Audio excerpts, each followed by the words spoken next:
Hey guys, Rasmus from publishinglife.com, and in today's video I want to discuss the one niche that I think you should not be publishing in.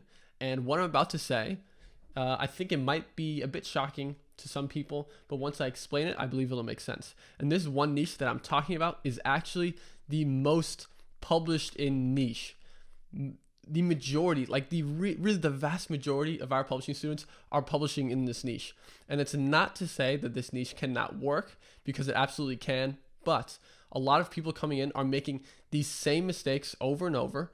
And just as the niche is, it's easy to make this mistake over and over again just because of the nature of it. So the first thing I want to say is that I have a theory as to why I believe literally 80% of people choose to publish in this niche. And it's because we often preach, and it's true, we say to people, publish about something that you're passionate about, something that matters to you and something that you enjoy. And it seems that a lot of people, they think about this question, what do I actually enjoy? They can't find anything so specific, but of course, being interested in online business and wanting to change their life, they are interested in self-improvement and motivational type stuff and mindset stuff. And, it's something that they're passionate about, and I am as well. But I believe that's why most people pick it.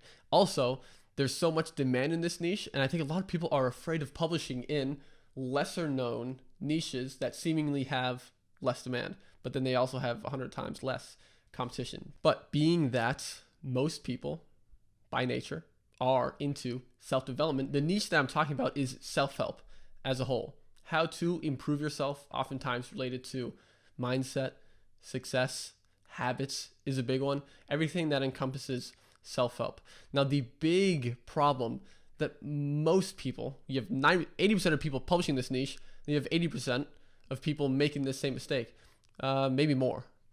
That is that they're publishing books that are vague, fluffy, and non-specific, that don't really mean anything, and therefore no one is specifically attracted to these books. And because there's already 200 of a very similar book. So let me give an example. I talked about this. This book I used as an example in a previous video, but it makes perfect sense here. So I'll bring it up again. Program to Fail. Discover how to unlock the solution to your problems and become a winner in the game of life. This book title means absolutely nothing. No one is going to look at this and think, wow, this is really what I have set out for myself. I want to find the solution to my problems. Now, being that we have coached thousands of people at this point, we have ways of seeing the books people are publishing. I could give you a list right now of 50 books that follow the exact same sort of, guidelines that a book like that does.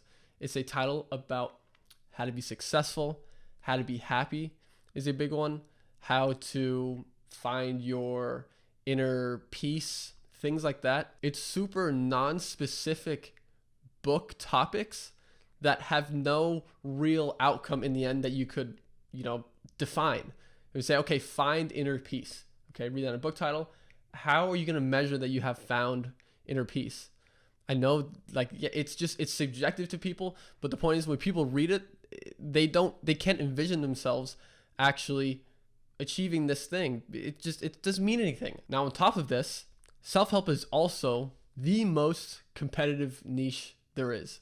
Meaning there's a lot of people publishing books in this niche, and you have, I was going to say a few, but you have a lot of authority figures that have great selling books with 10,000 plus reviews as well, and you're competing against those people. So I would rather compete against 100 other self-publishers that they don't really have an edge over me in any way. They don't have authority, they don't have an audience. I'd rather have that than compete against like one or two Tony Robbinses and Brian Tracy and Charles Duhigg, who has the Habits book, and James Clear, who was the other Habits book, and all these other names that there are in self-help. I could list, I'm kind of blanking right now, but there are dozens and dozens of people in this self-help niche that sell books, clearly because there's a lot of demand for them, but everyone that is searching for books about these topics, or the majority of them,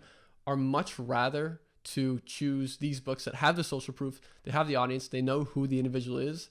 And when your book just blends in a super boring way, like I talked about before, there's absolutely no reason for anyone to pick up your book instead of some awesome book by Tony Robbins about, you know, the mindset of money or something like that. So I would much, much, much rather see people publish books in smaller niches that are, you know, related to some sort of hobbies or activities or crafts, or just something that isn't so already done by everyone else and done incorrectly. Again, you can absolutely make it work within self-help, but then you have to be specific as to what is the problem that you're solving within that niche. What's the solution that you're going to be giving to people? Okay, to be more happy doesn't freaking mean anything. All right, you could still create a book about that, but then you got to do it the right way. Okay, so I believe that's all I want to say. A little bit of a rant. I do sort of wish to see people publish less books in the self-help niche. It's not to say it's not going to work for the 5th time, but I would like to see people do that. Now, what I think is going to happen once I say this, no one's ever going to publish a self-help book again. I also don't want that to happen.